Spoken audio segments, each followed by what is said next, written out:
Ej, šefike, dokle ćeš biti naivan? Dokle će tebe Yunus da pravi budalom, šefike? Ova je moja žena sve bila u pravu. Dokle ćeš viče sa Yunusom praviti se budala? Najde da ga nazovem. Halo? Šefik? Jeste, šefik. Yunus, jesi ti? Slušaj me, konju jedan. Konju jedan, sad me čovjek zvao na telefon i kaže: šefike, ne šali se da te Yunus obučava da voziš kamion. On je kupio vozačku, ja ga vodio da kupi vozačku, molio me da ga odvedem čovjeku. I ti se našao da mene obučavaš, da ja vozim kamion. Konju jedan. Ni ti nemaš vozačku kako treba. Konju jedan.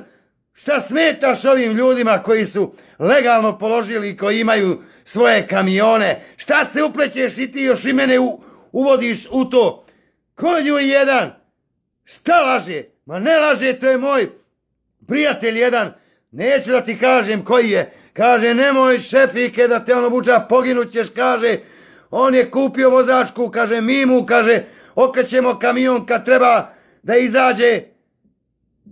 Šta laže? Ma vidio sam ja po tebi kako si mene učio, upadao u rupaču nolikačku. Nemam pojma da nisi mi ni rekao ni za točkove da trebam da pomjeram. Naši koje etikete sam ja dobio. Konju jedan, konjasti, idi ostavi se.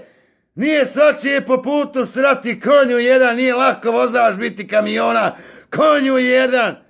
Idi ti mene uvali da kupim kamion, sad niti da ga prodam, niti da ga imam. Nosi se.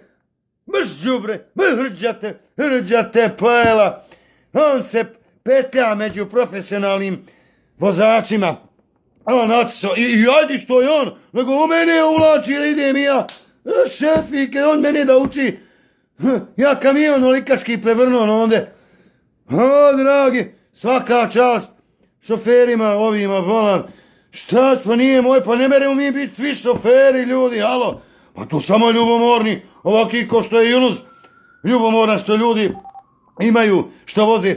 Dragi ti, i sunce ti, Yunuse, hrđate, pojela Yunuse.